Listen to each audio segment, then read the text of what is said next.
cut a couple of technical issues or couple of points. You'll notice that when I speak, I sometimes stumble or sometimes talk too fast. If you notice that, if you can't understand me, you can't understand English or whatever, please stop me. Just to repeat or to clarify if you understand. So I also do this in survey, so I haven't talked in English so much in a while, so it will be interesting. Sorry for that, it will be audio torture, I guess, but this is what it is. So yeah, also, yeah, the idea here is out for today, at least is we have 2.5-ish hours approximately. So I'll try to contain my part up to the hour. Then we have about 10 minutes break, and then we'll listen tomorrow.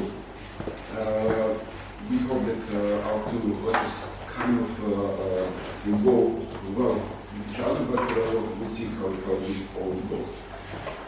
Okay, you also feel free to interrupt me, to ask questions or give some kind of comments during the whole presentation. Like I said, I'll try to be as brief as possible, but it's much more important and interesting if we have kind of some dynamic interaction. It's not much more interesting to everybody, and maybe it's more important than to just cover. We're done to all this, but I do have tendency to run through presentation, so please ask me to repeat or slow down at some points. Yeah, I'll try in the first part of this presentation, I'll try to set up some quite abstract or basic understanding of capitalism and of spacing capitalism. Try to be very brief about it. I'm sure that a lot of people already know this, but regardless of that, if something is not clear or comment or disagree, whatever, please.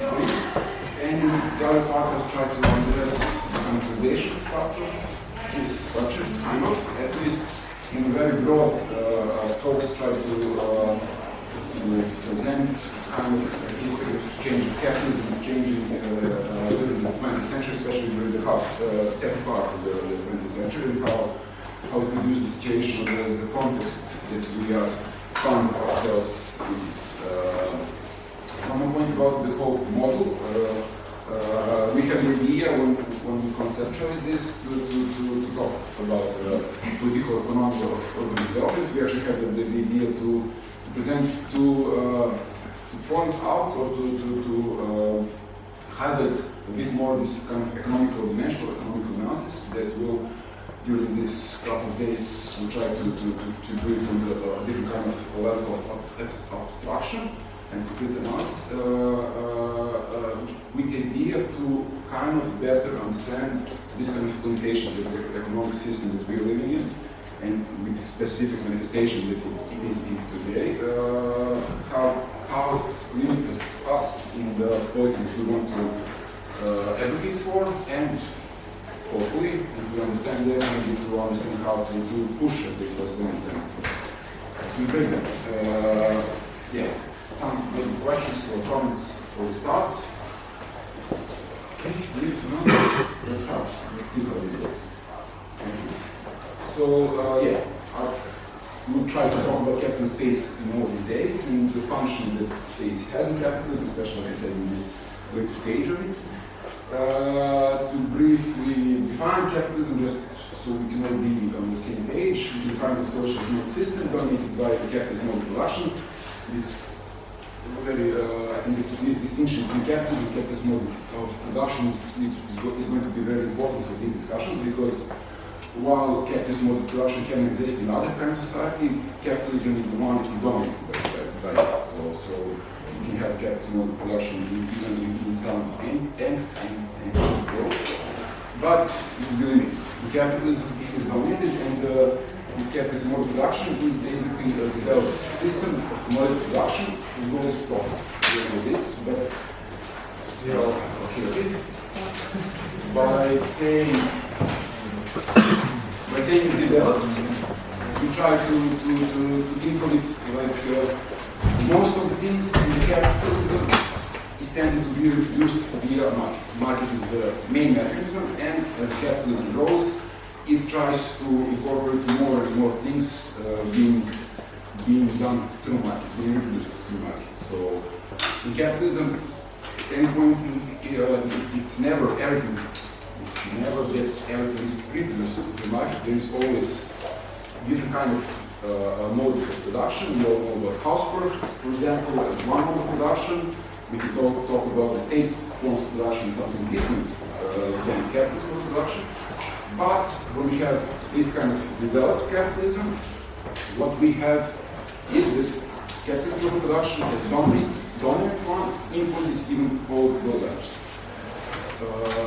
Does this need a bit more clarification or everything is, like I said, for those who came a bit late, feel free to interrupt me, to ask questions, whatever. If you don't understand what I'm saying, to clarify or to say it is okay. For capitalism, of course, commodity is one of the most important. What it is based on commodity production. And commodity we define it as a use to think and to sell. This tells us that commodity has two characteristics: its use and exchange value. We'll try to see how it is the use and exchange value, the role of this values of space in capitalism, especially today, how it's important. Somewhat changed to the last half century or century. Is that okay? Please, like I said, please interrupt. Then I have a feeling that somebody is listening to me this way. Okay, space is a commodity. Space as commodity also has its use and exchange value as any kind of commodity. Okay, short, maybe for those who don't know what use and exchange value. So the use value of a thing is what we can use it for. So if we're talking about this glass, the use value is glass that I can drink for it. It satisfies some kind of need. And its exchange value for me, if I treat it as a commodity, is what I can get for this cup. So if I want to sell it, maybe it's some kind of money that I can earn for it, or maybe I can get something in return. So that would be an exchange value of cup. So I think to be a commodity, it must have both things. If it doesn't, it's not a commodity. But for a person who sells it, the most important thing is its exchange value. If I sell these cups, I'm not really caring about the use value. For me, the use value is only important for if the buyer finds it.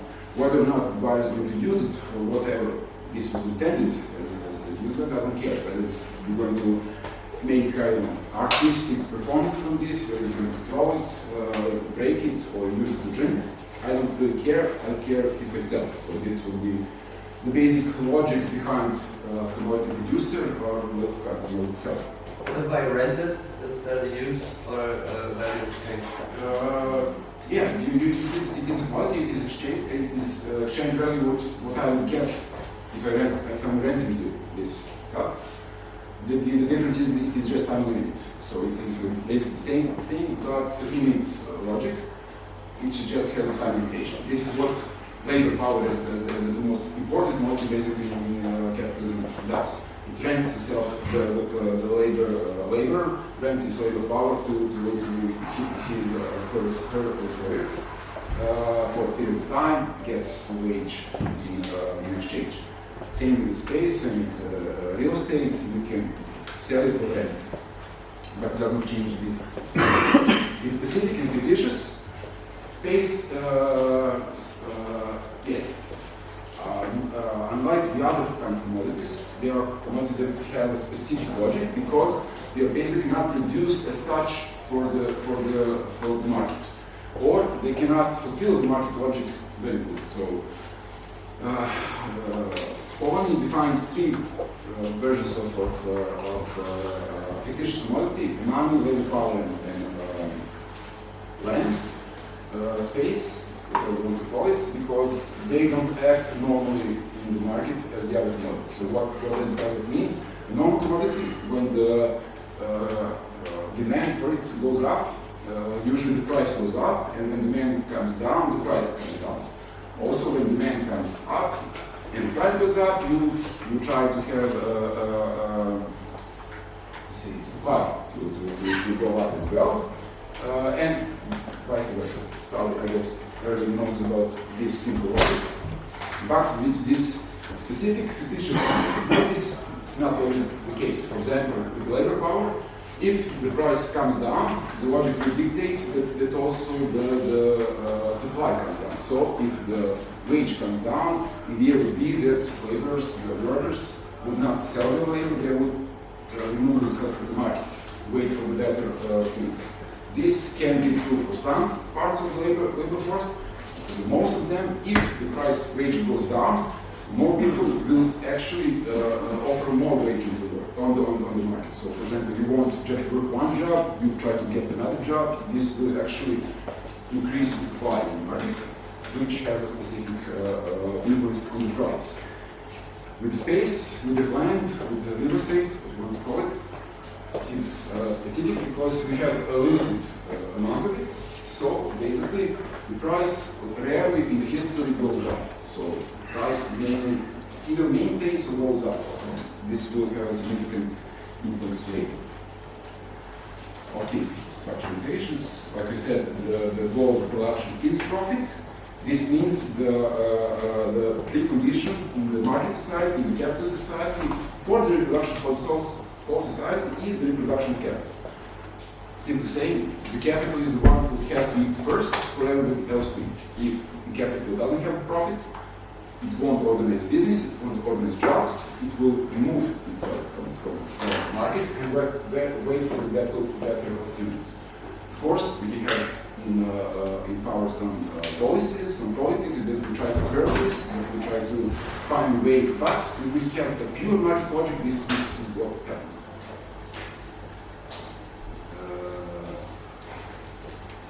Space, because of this, is primarily shaped by the capital, but these needs of the capital and how it's shaped the space differ to the historical stage of capital development, and one of the most important things in this stage of capital development is the state of class struggle. So in the period when we had a very powerful working class and everything else that goes with it, we could have a more meaningful distribution of the produced wealth, and this also influenced how we use the space, that we could produce much more of common space, or public space, whatever you want to call it. If we don't have that, we don't have the power to fight it, then we have found that the only needs that will be satisfied will basically be those of the capital. Like I said, I'm talking pretty much on the abstract level. In terms, we are abstracting a lot of social relations that happen in real life in this situation. This will try to fill these gaps during this case. Okay, use value of space. Use value is something that we use a thing to satisfy some of our needs, whatever the need is. Production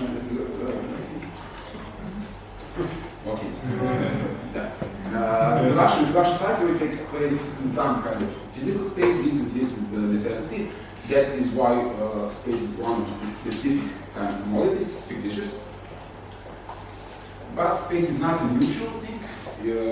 Social relations shape the space, but are also shaped by the space. So if we don't have forces that move to the other side, the capital needs to shape the space in a way that will reinforce the space. The relationship that exists in the process of capital production tend to be reproduced in space. Okay. Give me an example for this. Because I know for a fact that there are colleagues in the room for whom this means nothing. So if we can have a relation that exists in the process of capitalist production tend to be reproduced in space. Can we have an example now? I think that when we look what public, not really public spaces today are, like shopping centers, whatever, they reproduce as consumers mostly. So that is the public space that most dominating what we call New York City today. But in some other periods, well, at least in periods of social experiments of different kinds, the idea was to produce spaces that would reproduce a community, that would reproduce community as a political thing. At least that was one of the ideas how we can shape space. And this is something when you look, I don't know, city blocks in the parts of the city, like New Belgrade, or I guess there is also New Zagreb, some other places, I guess also. I don't know much about the Soviet Union, but I guess it's similar. You can see how the communities, how the idea was to reduce communities. So it's center, school, playground, the center of the block, so everybody can be centered about that, about caring for children, and raising the children, whatever. And today we try to reshape the space to use as much as you can to build things, because what you build can now sell, and this is the most important thing. This can actually not bring the cycle together, it can fall to tear it apart. So, very basic example, I hope it illustrates, okay? Yeah. The growth is the production necessity of capital production. What we have here is general formal capital. It has money, commodity, money. So a person starts with the amount of money that invests in buying stuff, buying usually labor power or means of production, but not necessarily. That will hope to sell for more money. The formula at the end represents profit. So if you don't have a com, if you don't have profit, the investor won't invest. It doesn't have. It has no logic for him. If there's the same amount of money, maybe he risks in one cycle, maybe he risks in two cycles. But if this persists, he will remove herself from the market. So this is general formal capital. It works. It represents the end, the main logic. So in this logic, the growth is described. So the profit means logic. We also said that any kind of production has its manifestation in physical space. That means that growth will have to be shown. We always have to grow more, not just capital, not just the money, but also what we build. Average growth in capitalism during its span is about 3%. So you can see from 1700 to basically today how it accelerates. Because 3%, what was in 1700 compared to 1701 was very small growth. But when we already have this kind of global capitalism, 3% growth on all this is unmeasurable. So if we don't have that kind of growth, we have a crisis. Just as another illustration about this, how this manifests in space. During the 20th century, US spent 4.5 billion tons of cement, but for 10 years, from 2010 to 2020, China spent 24.5 billion tons. So it represents that kind of acceleration there. So how much did the USA spend in time? A bit less than China, but significant. I forgot, but I think it's about 20. But maybe it's less because a lot of building of big infrastructure projects moved to Asia and China specifically. And I think that this is, I'm not actually sure, but I think this figure of 24.5 also puts China's project outside of China, but it's still enormous leap, enormous jump. Okay, change variable space. Like I said, demand for space always exceeds supply because it's not like something. It's not like these paper cups that you can produce as much as we want, fast as we want. So if the demand goes up, we can flood the market with cups, and that will basically keep the price level. If the demand succeeds, then the price will succeed. Maybe we'll be in danger of our business, but in this kind of normal commodity markets, the price can fluctuate to better represent the balance between the space, the need of supply and demand. In the land market, real estate market, this is not the case. So we can. I have a question. actually true in the example of Belgrade at this point, in the example of housing projects?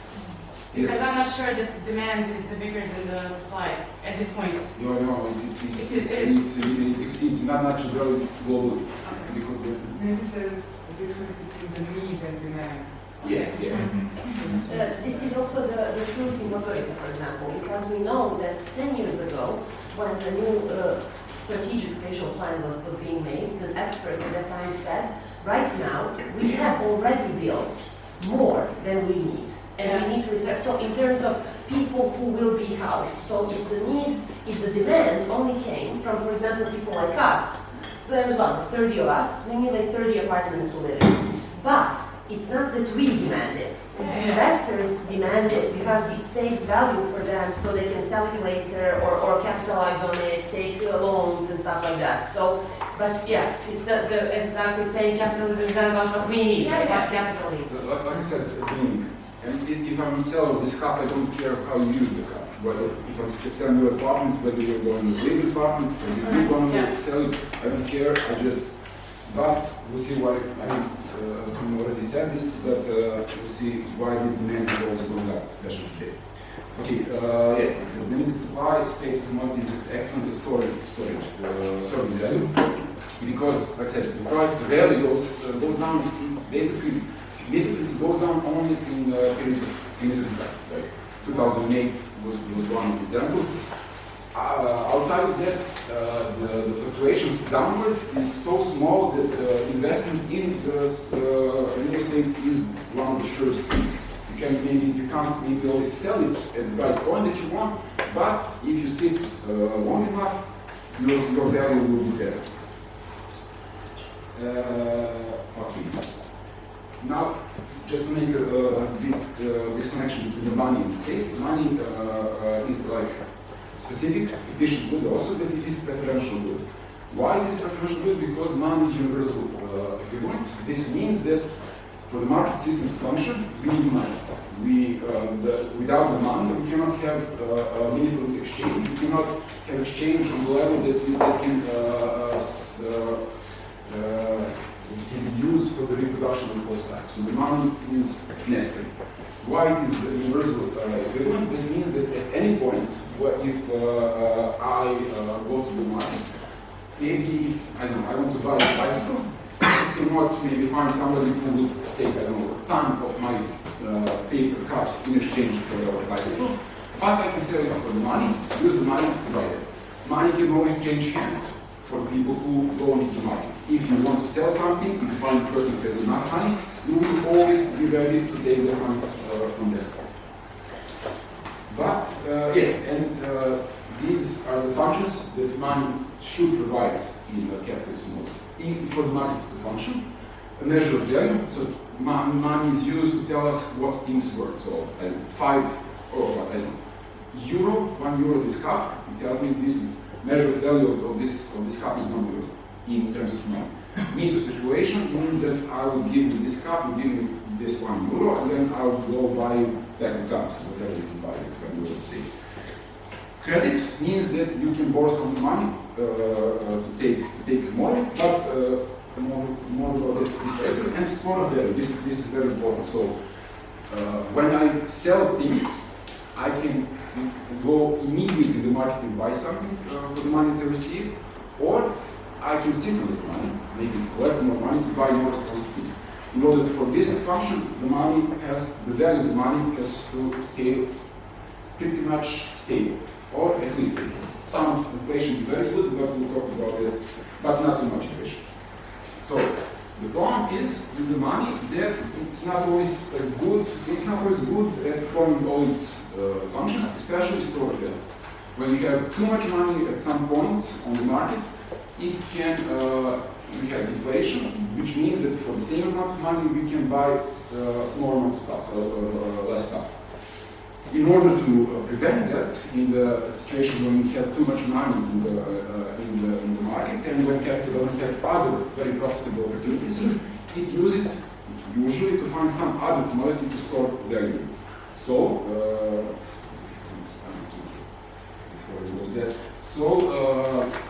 you can buy gold, you can buy silver, whatever, or you can buy real estate. Like I said, if the price of the real estate is very stable, you know that you can invest in that.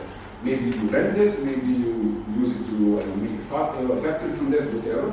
Or maybe you just sit on it, like many apartments across the road, because you don't see its use value in that being to support the livelihood.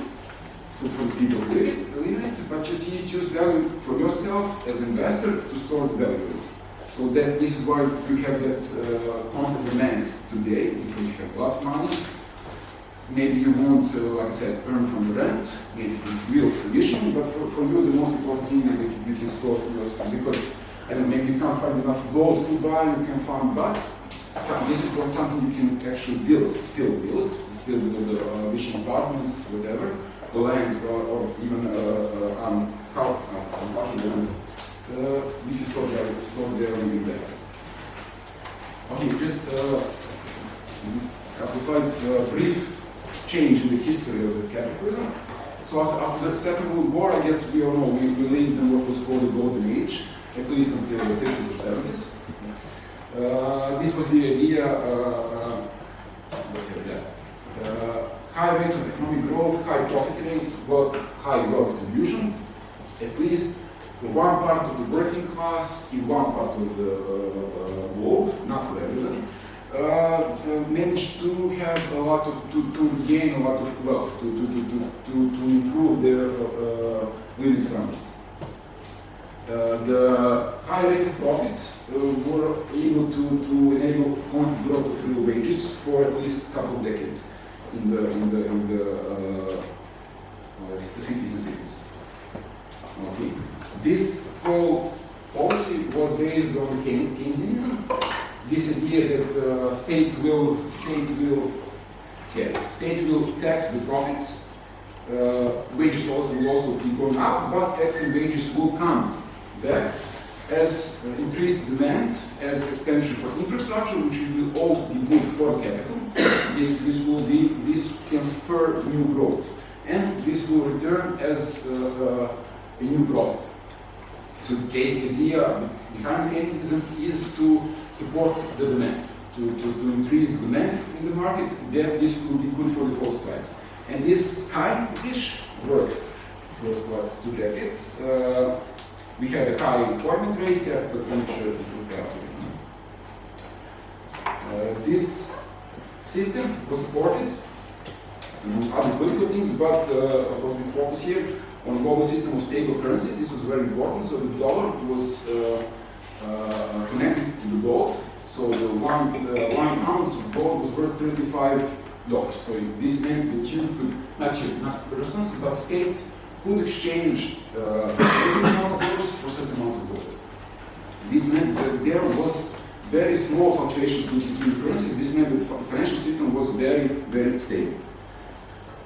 Also, what made it stable was a strict regulation of it, and the keeping of the low interest rates, which meant that, again, behind the idea of increasing the demand was the idea you won't support people storing their money into banks, you will support them investing into production. So you keep a low interest rate, so if nobody has interest to keep the money in the bank, they have the interest to invest because the profit rate, what is expected, is higher than the interest rate that they can earn in the bank. So for them, it makes sense to risk a bit. So because if you store the money in the bank, there is no risk, you know what you're getting. If you invest for profit, there is a risk. Maybe your business will succeed or not, but if the profit rate is enough above interest rate, you have incentive to do this. But yeah, this led to the urban rapid urbanization and super urbanization, especially in the places like US, which was a form of which performed the role of the engine of economic growth. So we all know this. If you invest especially in big infrastructure projects, if you invest in housing, whatever, people who buy a house, they will also have to buy a car, especially in these suburbs. They will have to buy a toaster, they have refrigerators and everything, and that is an engine for economic growth for the whole manufacturing sector. And this was pretty much good for a while. This. So by the 70s, when started the 70s, we have I forget to tell this. So this could exist in a world that had pretty much closed national economies. So what was expanded in the national economy could return as demand. But by the 70s, those borders became much more porous. So the capital and goods could move much easily through the borders. This meant that the whole system was now in track. 1971, the gold standard ceased to exist. So we now live in a world where the gold is not the anchor for the money. We have a freely fluctuation of currencies. This means that the global financial system is much more unstable. It's much more in competition with each other, national currencies run. And this gives a lot of power to certain economies and very small power to others, depending on how strong their currency is. In 73 and 79, we had energy shocks that put the whole world in crisis. We basically know about this. We also had the 78. We did this the year when China opened its market for the capital inflow. But even before that, we had a mass flee of capital from its borders. But not only from its borders. For example, in the US, there was a lot of shift of capital from northern to southern states. Why? Because the labor in the southern states was much cheaper. This is why also capital moved to the east. And as a result of all this, okay, I really skipped part of it, but the idea was that all this produced a lot of inflation, a lot of instability. We still had a politically strong working class in Western countries at least, that were pushing for stronger wage, for higher wages. But they were met with the situation now that we don't have the closed national economies that will circulate the taxes, wages, whatever, the profit expenditure back to the demand and the profits. But now, actually, we have a situation where what profit gives for the tax and wages is now the cost of international production. So what we have now is a much global-based system where you can produce to pay a very small amount for the labor in the East, and to sell that commodities back in the West, where the purchasing power is much higher. And because of that, you don't care whether or not, for the workers that you are paying, actually to give them more money, because you employ workers for much cheaper down there. Okay, I skipped a bit. Maybe if you need clarification, maybe something else. Can you follow me? I compressed a lot. Okay. By the 1980s, like I said, this Keynesian system did not work anymore. So we had the rise of what we call a new liberal agenda, or new policies, whatever. So neoclassical political economy as a driving force behind this change. And we have the change from demand side economics to supply side. So the idea is not to support the demand, to make conditions for the people to have more money to spend on the goods, but to support the supply. So what would that mean? To cut the cost for the capital produced. Cut the taxes, cut the wages, cut everything that is possible. So public expenditure of any kind that will come from taxes, in order to make production for capital as cheap as possible. Production costs.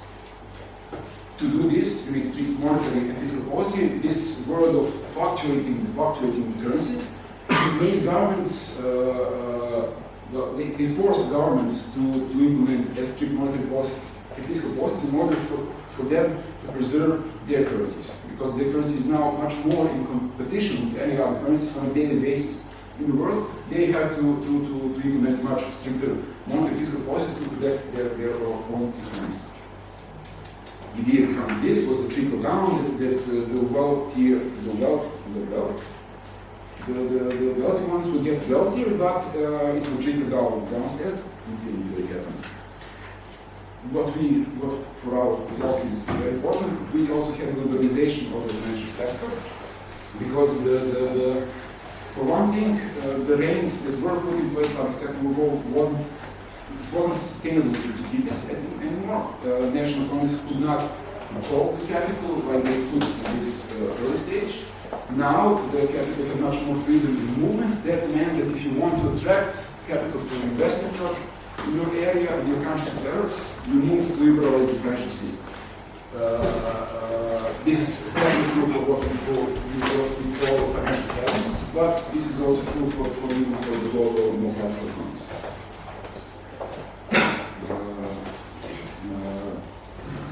This financial sector liberalization meant that we have the companies in this sector had more freedom, but they were also in more danger. So what does this mean?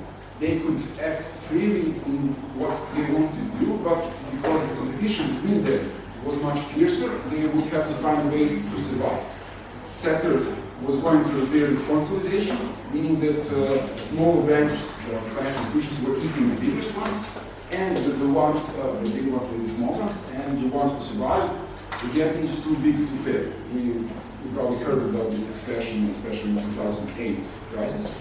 This means basically that those financial actors they got too big. If they fail, if the states don't bail them out in the periods of crisis, they can bring the whole economy down. So it's not just about like moral resignation about this country that they should suffer the burden of the crisis. Yeah, maybe we're right about that.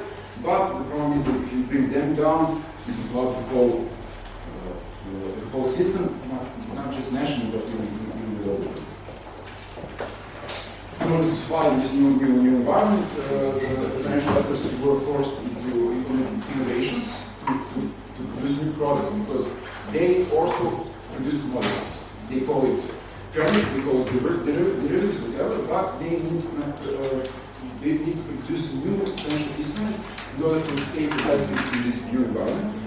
One of these new instruments are the derivatives, securities, and everything that maybe you heard about when we were talking about the crisis of 2008, everything that was needed for the crisis to escalate on the global level. Yeah, these new instruments also enabled this growth of consumer and mortgage loans. Yeah, I will return to do these 2 points in the next slide, but this is, like I said, until the beginning of the 70s, or the mid-70s, you can see how the wages track by the rise of the profits, productivity, So the rise in productivity meant the rise of the wage, but from mid-70s, for the West country, I think the graph is for the US, but the US is pretty much a paradigmatic example of this policy. Productivity continued to grow, but the wages basically stagnated. So this meant that you would earn the same amount of money, but you will need to spend more than you earn at this point. How do you this triangle? How do you feel it? How do you feel this gap between what you earn now and what you spend? Because we spend much more than we did in the 60s, but we earn basically the same amount in the real income. Does anybody know? Of course, you take a credit from Sorry? What's that? You need to take out credit. You apply with You credit. take credit, yes. Because if you earn 500 euros a month, but you need a car to live or whatever, because you need it to go around, you will never save enough for 500 euros to buy a car. So take a car out on a leasing. also good or cheaper. Some stuff is cheaper. Huh? Things are cheaper. Yes, some stuff is cheaper, but this gap in productivity, some stuff is cheaper, but then you have a lot of new stuff that are much more expensive. Like, for example, what is the level of how much housing cost in 70s and compared to today, 6 times more or something like this. Maybe somebody knows more precise numbers. So today, if you want to buy a house, you probably need to pay 6 times more than in a real way. This is basically the basis of the big, meme about, millennials. If you only stop buying whatever expensive condos, you'll be able to afford houses. Telling us people who are, 70 years old, but at the time when they were buying houses, they were extremely cheap. And just one wage, one employed person, for example, usually father in the family, could just go to the factory or to the office, whatever, earn the money and buy the house, support everyone, buy the car, have everything. And now basically it's impossible. Even if you have 2 people in the household working, even if you have very good wages, there's no way you can just save and buy a house. You'll need to basically be now, a slave to the bank credit for the rest of your life or something. So that's the credits too, and low. Yes. They had credits too. For example, my grandparents who built the houses which we still live in because if not they couldn't afford any to buy any of that. But that system didn't work firm as well. So it's not money was borrowed, the investments were less. Yeah, but the difference between what our grandparents when they took credit, that existed also, that it was a very small percentage of the economy was produced to this credit. The difference what we had, especially we still have today, but especially before the 2008 crisis, was this predatory lending. So what meant that the banks were now chasing for the customers. So you did not have to be credit worth what we call. So if you did not have maybe you didn't have a job, whatever, maybe your job could not support your credit, you could still get credit from the banks, especially the US market at that stage. So they had that something that they called ninja credits, no job, no income credits, no income, no job credits. So a person would not need to have a job to get credit from the bank, because why? Everybody was expecting that the price of the house would rise up. So even if you don't give money back to the bank will take your house and it will be still in the green, as they say, or in black. But like I said, to go back, this triangle was filled with credit, and the credit is what banks sells you. This is the new financial instruments. Can I just ask, sorry, what do you mean by productivity in this graph? Productivity, the relation between the how much you put in and what is the output. So how much labor is put in and what can you, how much do you get out. So improve technologies, improve the organization of labor, stuff like this. Productivity basically always goes up most of the time. In capitalism, yeah, so that's, we can produce much more with less inputs. So more quantity with more quality with more quality. But not necessarily better quality. It's just more in terms how you measure it with money. So it's. And then this is also related to what Darko was saying just a little bit before, because like productivity still goes up. Like we become better, like workers become better, then we have better technology, we have computers, we can produce more of what we're doing. But because of everything we were talking about before, the liberalization, production going overseas, there is no need anymore for me as an employer to keep increasing your wage as you become more productive. It's like, whatever, I'll give you a job to someone in India or China, and your wage will remain flat line, and then you will not have enough money to keep up with the demands of the economy, with your own personal demands, because you want to have a nice life, and then you become the person who goes and takes out the loan. Yeah, but so this line that goes up doesn't show the rise of prices, it's just the rise in productivity.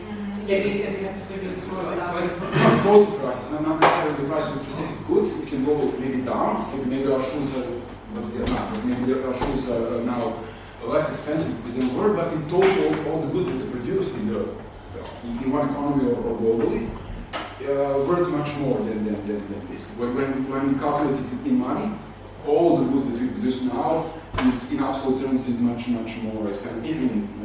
Yeah, we produce much more profit. We produce much more. But what is the reference? Global or national? This was in America. This is America, but like I said, America is pretty much a paradigmatic example of this logic, and one of the major engines for this kind of change, the change that existed globally.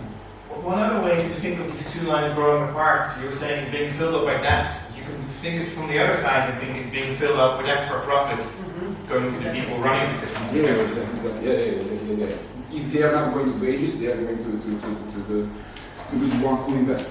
And also the 70s, we tried this huge rise in inequality because profit goes to the smaller number of people. Okay, just slowly. This graph shows the polarization. You still did it right. This graph shows that you're right. Yeah, shows that.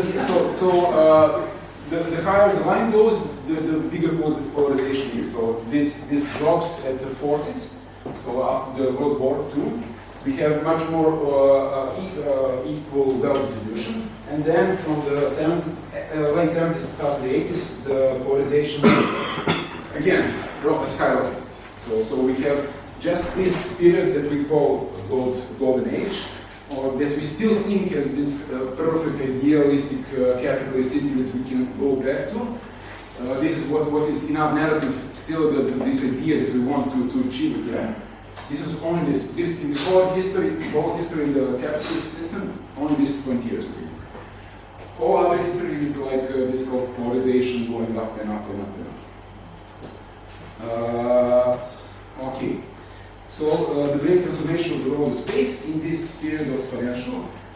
So now, like I said, it comes dominance of the exchange over use values for the most of those who buy, or the most of those who have the money to invest in real estate. What's much more important is its ability to store value than to use it for living the hotel. Financialization, this is Manu's definition basically. I'm sorry if it's not completely correct because I translated it and then I translated back in English because I was getting excited with time. Okay. So, financialization, when we talk about this, so this is a process basically of financial sector, financial actors being more important. So, much more of that productivity that is being produced is being done now in the financial sector than in what we call a real sector or real economy. This is basically all the credits, all those derivatives of all of those financial instruments, different, is basically this. But not only what we talk about financial actors like banks or whatever, but even households and other actors are being now much more dragged into this process because when we take a credit, when we take a loan for a car, for a student loan, to buy a house, now we're also getting involved in this whole process. So we are now part of this financialization. Okay. Capital migrated mostly, and there is still a significant today compared to the 30, 40, 50 years ago. In absolute numbers, we produce much more than ever. So the real sector is bigger than ever. But the problem is that financial sector grew even much more. So I'm not sure what are the numbers now. I think that some of the at least evaluation was that before the crisis, before the 2008 crash down, the financial sector was 20 times bigger than the real one. I'm not standing completely behind this number, but you can check it. But I think that there was some kind of ratio. And we have to remember that for financial sector to grow, it actually needs to have the base in the real sector. So every credit, every loan, every derivative that exists only because there is some basic loan that is being sold and that we can make financial instrument around. Okay, new acquisition costs are already mentioned in progress, but one of the biggest points that enabled us to wrap up was the process of securitization. Does everybody maybe know what was the process of securitization? The instruments that enabled this to happen. Why would the bank now risk to give the money actually to all those bunch of people who could never give it back? So the idea was when you take a bank loan before this, if you don't return the loan, bank is now on the risk whether or not it will maybe take your house, but then it has to go to the trouble to sell it to it will probably recuperate the investment, but this is also an expensive process. If enough people default in this way, this cannot be good for the bank. So bank was very peculiar, very picky in terms of who will get the credit. So only those who would have stable jobs, long enough projected careers, whatever, for them to return credit. But now, when you have this kind of liberalization of the whole sector, we can invent new instruments. What we can do, we can take these individual debts, individual loans that then give up, we can slice them up, we can repackage them, so that when you return the money to them, all the money doesn't go to the one person, not to the one bank, but can go to can be split to many banks. Because the investor buys a package, it has a slices of many debts. So you can also merge hard debts, loan debts, hard debts, whatever, student loans in one thing, and then if one small percentage of those people don't pay you back, you will have just one small percentage of that package that you sold that will be a loss. But the packaging whole still can be a gain for the bank, for the financial institution that buys it. So now you can have this very stable, this very stable products, these securitized instruments that you can sell now into markets. And then we have a lot of different kind of investors, investment bankers, investment banks who will invest in this. Very important actually this work pension and still our pension funds. Why? Because pension funds have strict limitations in what they can invest in.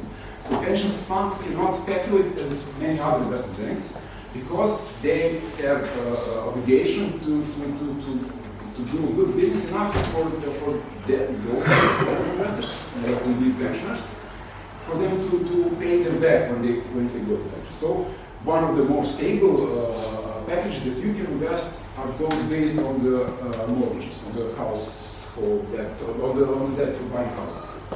This was the mechanism. Why? Because, like they say in the Big Short movie, for those who watch, who doesn't pay their mortgage. So this was considered as very safe bet, safe investment. And this was pretty much true from 80s to at least 2005, 6, 7, when the whole economy started to slow down. What happens when the whole economy slows down?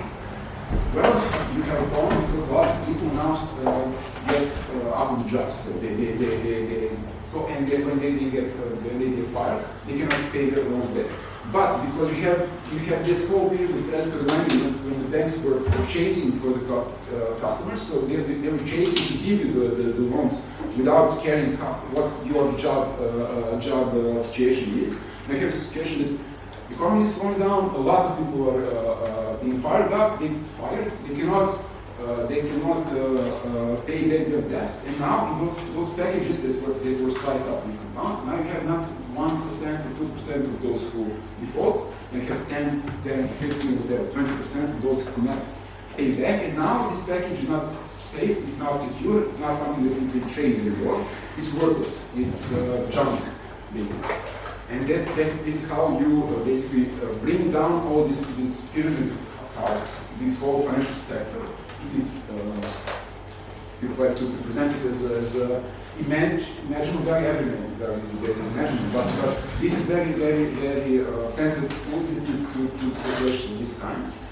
And because of the initial, the baseline good was not selling anymore, households, people couldn't buy new houses. The first time in a long time, the prices of houses started going down.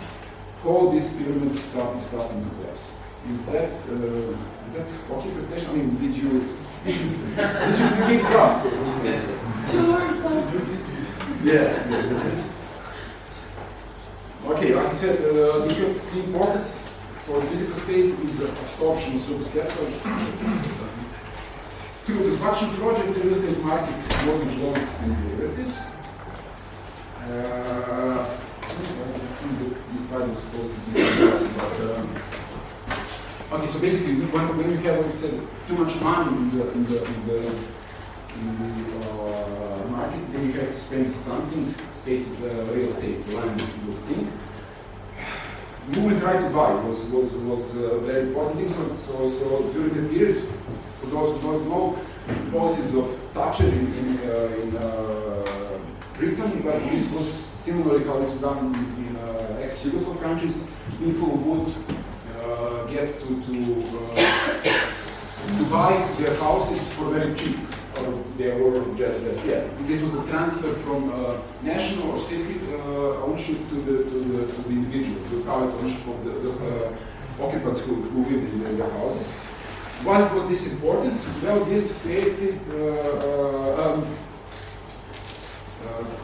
conditions for the growth of the real estate and credit markets.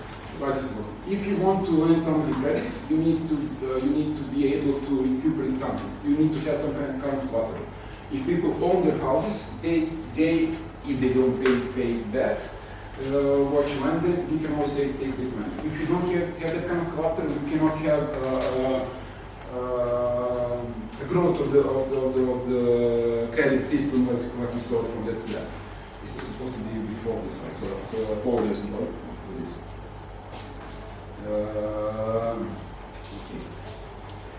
Okay, to finish up with what we've been living in the world since 2009 is what is termed age of easy money, basically. Why? Because of the specific responses to the 2008 crisis.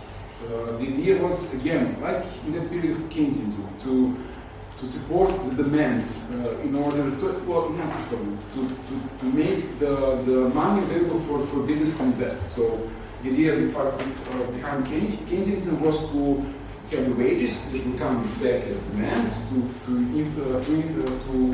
invest in infrastructure, because infrastructure projects, like I said, will spur the rest of the economy and also will cheapen the cost of the production for the capital in long term. The liberal response this time wasn't the same. So they started doing bailout, we all know that. They pumped the money back to those banks, financial institutions that were in trouble, with the idea that they will use this money to invest further. And yeah, they implemented policies of what is called quantitative easing. What this means, keeping the credit,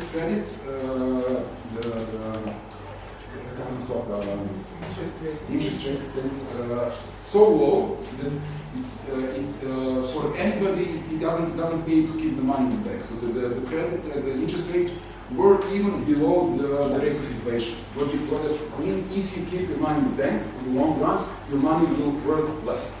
So if you have sometimes significant amount of money, not just wealthy investors, but middle class also, what you have to spend it, because if you don't spend it, the money will worth nothing. Money itself doesn't have value unless it's in circulation, or unless it is guaranteed by a higher interest rate.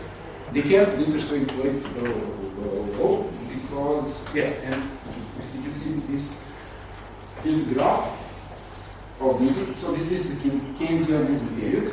They also tended to keep interest rates kind of low until the 70s. Because of the high inflation, they tried to combat inflation with higher interest rates. This peak is, I don't know if I'm trying to explain it, but this was a rocket shot. This is when neoliberal took over, basically. They skyrocketed the interest rates to cool down the economy. So in order to pump out too much money to the market, they raised interest rates so they can bring down the cost of basically everything. And up to 2010, we have historically low interest rates. So this period is basically not the existing interest rate. Like I said, it is in real terms it is negative basically. So what you do if you have enough money, and like I said, you cannot keep it in a bank. You cannot rely on getting that bit of interest that will keep your account going. Now you have to invest. What do you invest? In buying real estate, even if you're middle class, or at least investing in, I don't know, to improve the condition of your real estate that you already exist. But the only way that you already own, the only actual way to keep the value of the money is to buy new real estate. So now you have the big financial institutions for buying real estate for their needs. You have the smaller owners, the middle class people who buy for their own needs, and this is making a big pressure on on the market, and you can see in this graph here. This is basically how the relations went up. All the money that exists in the modern economy is debt. So it only comes to existence through debt. Whether it is private individuals who indebt themselves with commercial banks, or it is state that indebts itself with the central bank. But every money that exists is a form of debt. And we can see how this because of this quantitatism and everything, we had the rise of the existing money in the economy and the growth of the debt, and that means that we have so much money in the economy that it can feel like a bit of a tsunami. The idea behind, like I said, this inflation, putting so much money in the economy was to encourage the investment. The problem was that was the side effect. Unintended consequences was the escalation of speculation. All those banks and financial institutions, yes, some went back and invested, but a lot of them found out that profitable investment wasn't that easy to find. It was much more profitable for them to buy back their own stocks, their own these financial instruments that were already selling, to speculate in that, and to invest in real estate among the other things. That's why all this real markets, mortgage loans, and everything is so important for the absorption of this capital. Yeah, and that's pretty much all I have to say. I'm sorry for the